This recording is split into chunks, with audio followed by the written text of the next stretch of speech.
Assalamualaikum warahmatullahi wabarakatuh. Semangat, S1 Akuntansi, juara, juara, juara.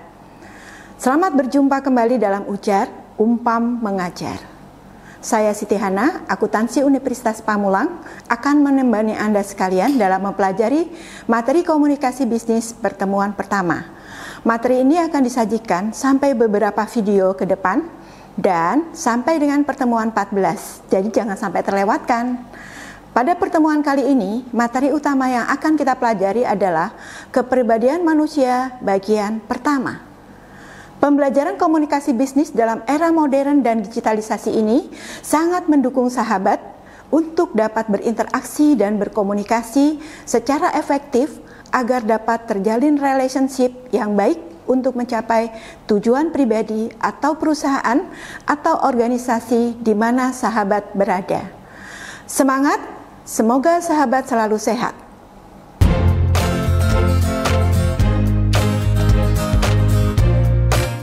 Baik, kita masuk pertemuan pertama. Komunikasi bisnis dengan tema kepribadian manusia. Diharapkan sebelum sahabat mempelajari tema ini, saya mengajak sahabat untuk menjadi pribadi sukses. Kenapa? Karena agar saat berinteraksi dengan individu atau perusahaan atau organisasi lain, sahabat sudah mumpuni. Karena product knowledge-nya oke, skill-nya oke, dan attitude sudah diimprove dengan baik. Ditambah grooming lahir batin dan selalu inline kepada Allah Subhanahu wa Ta'ala. Kenapa kita mempelajari knowledge? Karena knowledge merupakan kebutuhan ilmu pengetahuan yang harus terus-menerus dipelajari atau ditingkatkan. Nah, pasti sahabat tahu ya jawabnya, karena ilmu pengetahuan itu selalu mengalami perubahan dari waktu ke waktu. Oleh sebab itu, kita harus selalu meningkatkan ilmu pengetahuan kita. Contoh, perubahan perkembangan ilmu pengetahuan adalah teknologi, di mana saat ini kita gunakan. Pernah nggak kamu membayangkan bagaimana jadinya dunia tanpa teknologi? Nah, berbagai gadget canggih yang sahabat gunakan saat ini ternyata telah mengalami serangkaian perkembangan. Jika kita tidak melakukan pembelajaran, kita pasti tidak tahu bagaimana menggunakannya, bagaimana mengaksesnya, bagaimana searchingnya, dan lain-lain sebagainya. Jadi dalam hidup ini kita dituntut selalu belajar dan belajar mengenai knowledge. Saya berharap sahabat selalu mau mengikuti perkembangan ilmu pengetahuan jika ingin sukses. Selanjutnya, skill. Mengapa manusia membutuhkan skill yang harus selalu ditingkatkan? Apakah skill itu bisa kita pelajari? Jawabnya pasti ya. Manusia membutuhkan skill untuk meningkatkan kemampuannya dalam menjalankan kehidupan ini, seperti skill komunikasi efektif, skill menggunakan perangkat teknologi, skill kemampuan bahasa Inggris, dan lain-lain. Contoh, waktu kita kecil kita tidak bisa berbicara, dilatih sama orang tua kita untuk berbicara. Akhirnya kita bisa. Jadi intinya kita tahu dan selalu cari tahu, dilatih, dipahami, dikuasai untuk mempelajari skill kita. Pasti bisa. Hanya tinggal kita mau apa tidak mengasah skill kita. Selanjutnya, attitude. Kenapa dibutuhkan attitude? Pasti manusia membutuhkannya. Attitude yang baik. Attitude diantaranya adalah disiplin, ramah, sopan, jujur, empati, dan lain-lain. Manusia yang paling utama adalah attitude-nya harus baik. Kenapa? Karena banyak di luar sana orang jatuh dari puncak karir karena attitude yang tidak baik. Contoh saat ini, di mana para koruptor, mereka knowledge-nya bagus, skill-nya baik, attitude-nya jelek, maka hancurlah karirnya. Jadi dalam hidup ini, attitude merupakan modal utama kita untuk berhasil. Lalu diiringi dengan knowledge dan skill yang baik. Grooming. Apakah manusia membutuhkan grooming lahir batin? Iya, jawabnya pasti iya. Kenapa? Karena grooming itu membantu kita tampil percaya diri, selalu positive thinking, dan optimis. Contoh, dalam berpenampilan dari mulai ujung rambut sampai dengan ujung kaki, kita harus selalu rapi, bersih, dan sesuai kaidah berpakaian profesional. Wangi dan tidak bau, ditambah hati bening, mindset positif, sehingga kita akan tampil lahir batin fresh, hehehe, seperti buah ya, selalu segar. Itu yang harus kita cari. Selanjutnya adalah doa. Apakah manusia harus berdoa kepada pemilik dunia atau Allah? Jawabnya semua pasti ya. Kenapa? Karena dengan berdoa kita akan menemukan sesuatu yang dahsyat dalam hidup ini. Knowledge, skill, attitude, plus grooming tanpa diikuti doa, mustahil kita akan bisa sukses. Jadi itu sebabnya sebagai manusia, jika kita mau sukses dunia dan akhirat, coba praktekkan dalam kehidupan kita sehari-hari segitiga KSA ditambah grooming dan doa. Sahabat pasti akan merasakan perubahan yang sangat baik dalam kehidupan, dan hal ini inline kepada pertemuan kita saat ini di mana kita mempelajari komunikasi bisnis. Karena jika sahabat sudah implementasikan pribadi segitiga KSA plus grooming dan doa dalam kehidupan sehari-hari, pasti sahabat akan mumpuni. Baik, kita beralih ke pembelajaran kepribadian manusia. Kepribadian atau personality adalah studi psikologis yang melahirkan pemikiran, penelitian, atau menemukan hasil praktek manajemen kejadian para ahli. Topik penelitian kepribadian didasari oleh perilaku manusia yang membahas melibatkan alasan dan cara berperilaku. Kepribadian atau psikologi meliputi seluruh pikiran, perasaan, perilaku, kognitif, dan tidak sadar. Kepribadian yang membuat orang beradaptasi lingkungan sosial maupun fisik. Sejak awal peradaban, kepribadian dipersatukan atau mampu menciptakan persatuan dalam perkembangan kepribadian. Manusia harus berusaha menjaga persatuan dan kesatuan antar berbagai karakter. Menurut Al-Wisol 2016 halaman 8, ada 5 persamaan menjadi ciri bahwa definisi itu mengandung suatu definisi kepribadian. Pertama, kepribadian yang bersifat umum, kepribadian yang menunjukkan kepada sifat umum seseorang, pikiran, kegiatan, perasaan, dan pengaruh yang secara sistematik terhadap keseluruhan tingkah lakunya.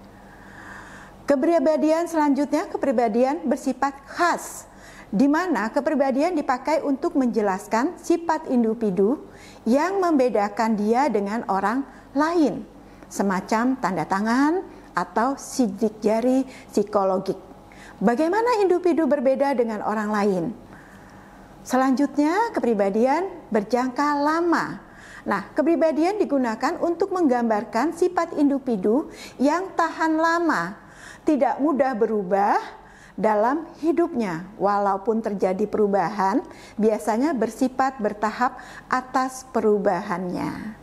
Selanjutnya adalah kepribadian bersifat kesatuan atau kepribadian yang dipakai untuk memandang diri sebagai unit tunggal, structure atau organisasi internal hipotetik yang membentuk kesatuan dan konsisten.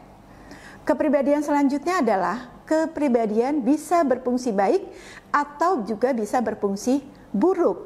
Kepribadian ini adalah cara bagaimana orang berada di dunia. Apakah individu tersebut dalam tampilan yang baik, kepribadiannya sehat dan kuat, atau tampil dalam keadaan yang baik, yang berarti kepribadiannya yang menyimpang proses pembentukan kepribadian. Sobur 2016 halaman 313. Dia menyatakan kepribadian merupakan suatu kesatuan aspek jiwa dan badan yang menyebabkan adanya kesatuan dalam tingkah laku dan tindakan seseorang. Hal ini disebut integrasi.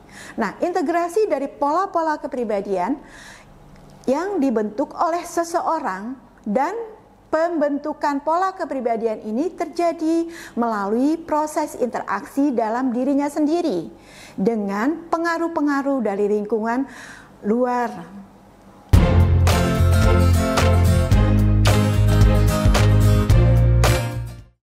Pemerintah sudah menetapkan PPKM, pemberlakuan pembatasan kegiatan masyarakat. Selalu terapkan 3M.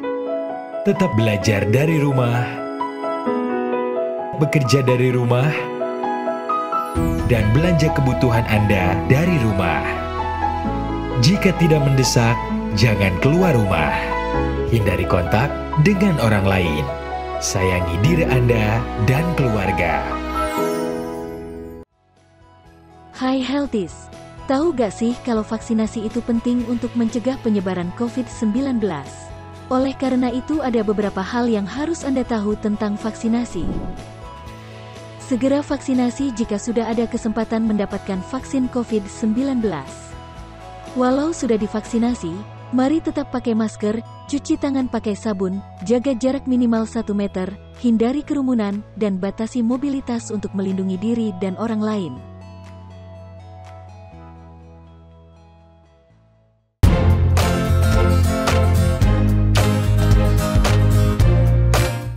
Yang terakhir, kepribadian bisa berfungsi baik atau berfungsi buruk. Kepribadian ini adalah cara bagaimana orang berada di dunia. Apakah individu tersebut dalam tampilan yang baik, kepribadiannya sehat dan kuat, atau tampil dalam keadaan yang kurang baik, yang kepribadiannya menyimpang. Lalu, proses pembentukan kepribadian menurut Subur 2016-313. Kepribadian merupakan suatu kesatuan aspek jiwa dan badan yang menyebabkan adanya kesatuan dalam tingkah laku dan tindakan seseorang. Hal ini disebut integrasi. Integrasi dari pola-pola kepribadian yang dibentuk oleh seseorang, dan pembentukan pola kepribadian ini terjadi melalui proses interaksi dalam dirinya sendiri dengan pengaruh dari lingkungan luar. Menurut Murray 2016-313 bahwa faktor-faktor genetika dan pematangan mempunyai peranan penting dalam perkembangan kepribadian. Setiap masa perkembangan manusia atau seseorang terjadi proses-proses genetik pematangan.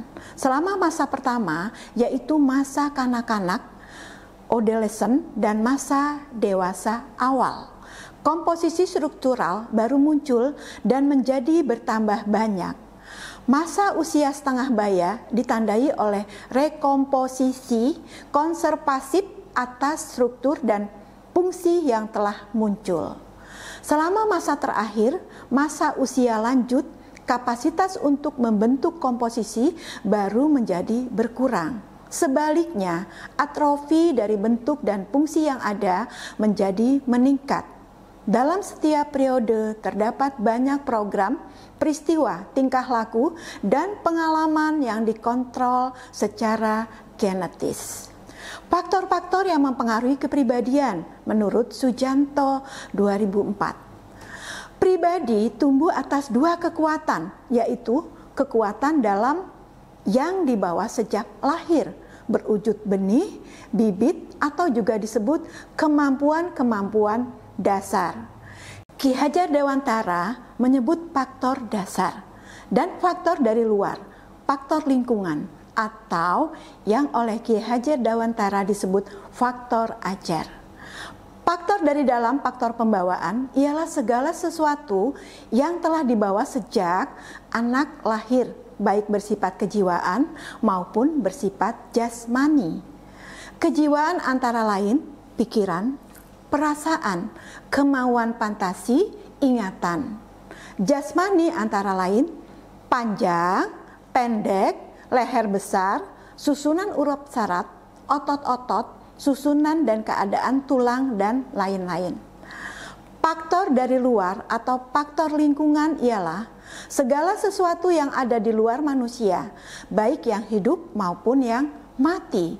Tumbuh-tumbuhan, hewan, manusia, batu-batu, gunung, candi, tulisan, lukisan, buku-buku, angin, dan lain-lain. Macam-macam tipe kepribadian. 1. Sanguinis, si optimis, humoris, dan aktif. Sanguinis memiliki unsur kepribadian yang panas. Sanguinis dikenal memiliki pembawaan ceria, aktif, dan optimis. Biasanya pribadi seperti ini sangat mudah bergaul dan mudah membangun suasana menjadi lebih menyenangkan. Selanjutnya ada sanguinis juga yang dikenal sebagai orang yang percaya diri dan dapat dipercaya. Selain itu, sanguinis juga memiliki sifat yang mudah bosan dan terkesan berantakan sehingga terkadang sering terlihat semaunya. Kepribadian sanguinis dikenal kreatif dan cocok menjadi seniman. Kemampuan alami sanguinis juga baik jika memilih pekerjaan yang berhubungan dengan dunia hiburan, travel, fashion, kuliner, dan marketing. Selanjutnya ada koleris, si emosional, logis, dan keras kepala. Koleris memiliki unsur kepribadian yang kering. Koleris sendiri dikenal memiliki pembawaan emosional, logis, dan keras kepala. Biasanya pribadi seperti ini banyak dipilih menjadi pemimpin. Hal ini karena koleris memiliki kepribadian yang keras kepala dan logis sehingga bisa mengambil keputusan dengan tepat. Selain itu, koleris memiliki kepribadian yang fokus dan mandiri serta berani mengambil resiko dalam keputusan yang mereka buat. Namun, sifat koleris keras kepala yang mudah emosi bisa menjadi sifat buruknya, terutama jika suatu pekerjaan berjalan lambat. Kepribadian koleris juga dikenal suka menghabiskan waktu bersama orang-orang yang memiliki banyak pembicaraan serius. Kemampuan alami koleris akan baik jika ditempatkan pada pekerjaan yang terkait dengan teknologi, statistik, teknik, dan bidang pemrograman. Selanjutnya ada melankolis, si serius, sensitif, dan tekun. Melankolis memiliki unsur kepribadian yang basah. Melankolis dikenal memiliki pembawaan yang serius dan tekun sehingga dalam membuat perencanaan akan dilakukan secara detail. Selain itu, melankolis juga tipe yang mencintai keluarga dan berjiwa sosial. Sifat buruk melankolis yang terlalu sensitif membuatnya mudah khawatir dengan apa yang akan terjadi pada hidup. Kepribadian melankolis juga cenderung susah untuk percaya dengan orang lain. Nah, kepribadian alami melankolis akan sangat baik jika ia memilih menjadi manajer, akuntan, pekerja sosial, dan administrasi. Selanjutnya, flegmatis, si santai, tenang, dan teratur. Flegmatis memiliki unsur kepribadian yang dingin. Flegmatis memiliki pembawaan yang santai dan cinta damai. Biasanya pribadi seperti ini memiliki hubungan yang baik dengan keluarga, termasuk dengan tetangga. Selain itu, kepribadian flegmatis dikenal sebagai seseorang yang sabar dan lembut, sehingga sangat baik jika ikut dalam acara amal atau bakti sosial. Namun sayang, sifat buruk seseorang flegmatis ialah sering memendam masalah karena tidak enak dengan orang lain sehingga merugikan hidupnya. Sifat flegmatis juga cenderung lama dalam mengambil keputusan. Kenapa? Karena selalu mementingkan orang lain terlebih dahulu. Kepribadian alami flegmatis akan baik jika ditempatkan pada suatu pekerjaan seperti perawat, guru, psikolog, konseling. Selanjutnya, menurut Eysenck 1969 dalam First and First, Eysenck memiliki konsep tentang kepribadian ekstrovert dan introvert yang lebih populer dibanding dengan tokoh-tokoh lainnya. Eysenck menyatakan bahwa ekstrovert ditandai terutama oleh keakraban dan impulsif, tetapi juga oleh kelucuan, keceriaan, optimis, kecakapan yang cepat, dan trait lainnya. Menunjukkan orang-orang yang dihargai karena hubungan mereka dengan orang lain. Eysenck 1969 dalam Peirce and Peirce memberikan perhatian yang besar terhadap kejelasan dan ketetapan pengukuran dalam konsep teorinya. Hingga kini kebanyakan usahanya ditujukan untuk menentukan apakah ada perbedaan-perbedaan konsep yang signifikan dalam tingkah laku yang dihubungkan dengan perbedaan-perbedaan individual dan rangkaian kesatuan, ekstrovert dan introvert.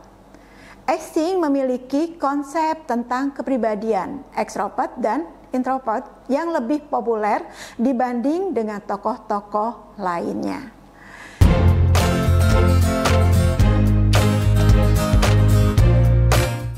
Ayah, Ibu pergi dulu ya. Arisan sih emang seru, tapi resiko berkerumunnya itu loh. Walaupun sudah divaksinasi, protokol kesehatan kudu tetap dijaga. Benar, hindari kerumunan. Ingat protokol kesehatan. Ayah nggak pakai masker? Ayah kan udah divaksinasi. Ayah, walaupun sudah divaksinasi, tapi protokol kesehatan tetap kudu dilaksanakan. Nih, pakai. Ayo. Benar, tetap pakai masker. Ikuti protokol kesehatan. Sore Mas, sore Kak.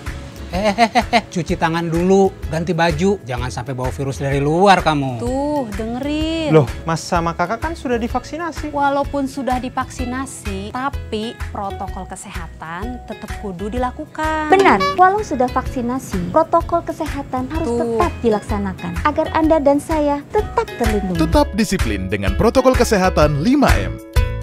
Masih ada yang khawatir divaksinasi.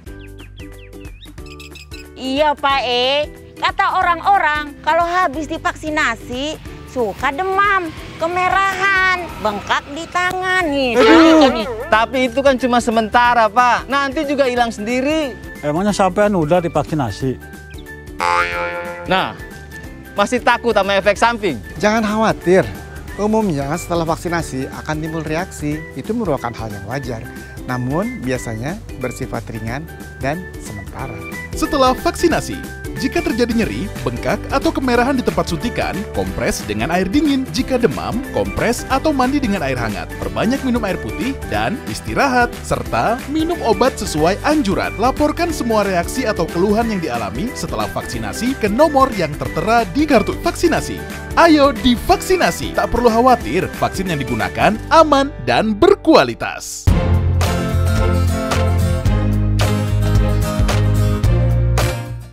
Baik, dengan penjelasan saya dari mulai menjadi pribadi sukses sampai dengan pengertian kepribadian dan 5 ciri definisi kepribadian, pastinya sahabat mulai memahami. Saya tanya ya, apakah seseorang yang mempunyai knowledge baik, high skill, namun attitude tidak baik dapat berhasil?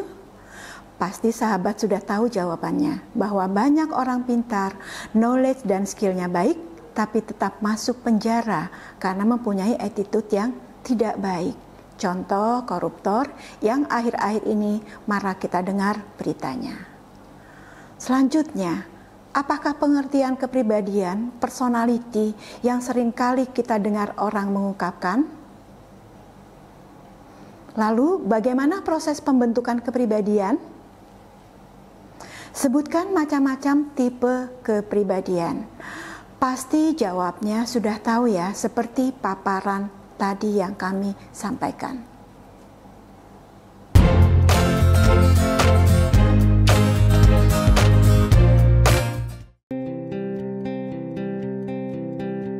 Thalassemia adalah penyakit kelainan darah, di mana umur darah 2-4 kali lebih pendek dibanding darah normal.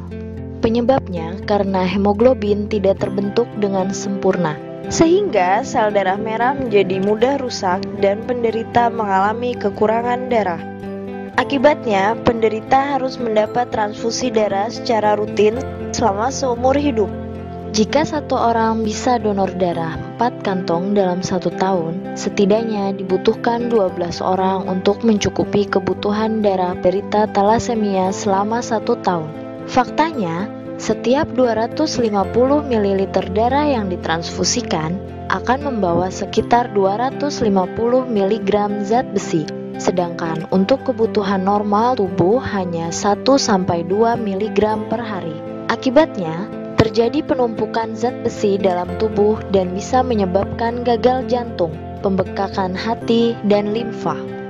Setiap 3 jam ada 1 anak yang menderita talasemia. Dalam 1 tahun diperkirakan akan ada 2.500 anak yang menderita talasemia.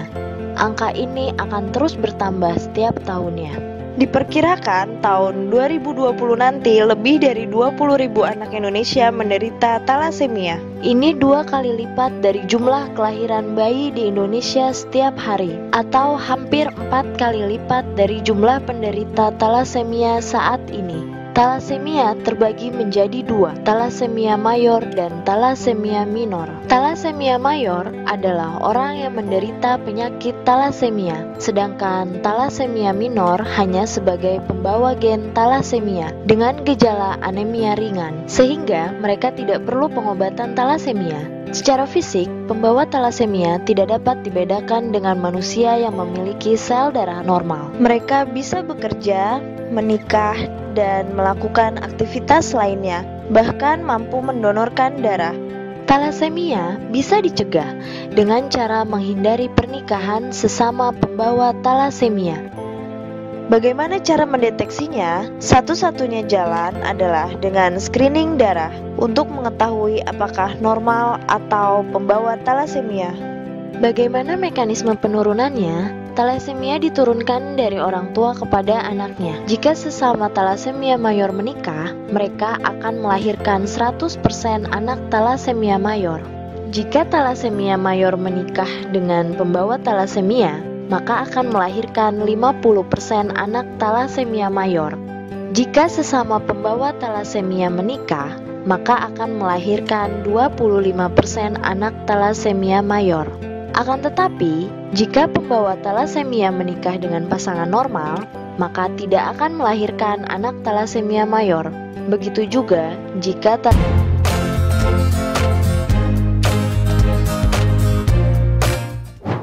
dengan kita mempelajari bagaimana menjadi diri, menjadi pribadi sukses, dan juga mempelajari kepribadian manusia yang isiannya mulai dari pengertian tentang kepribadian atau personality, proses kepribadian, tipe-tipe kepribadian, diharapkan sahabat sudah mempunyai gambaran dalam berkomunikasi atau berinteraksi sesama manusia.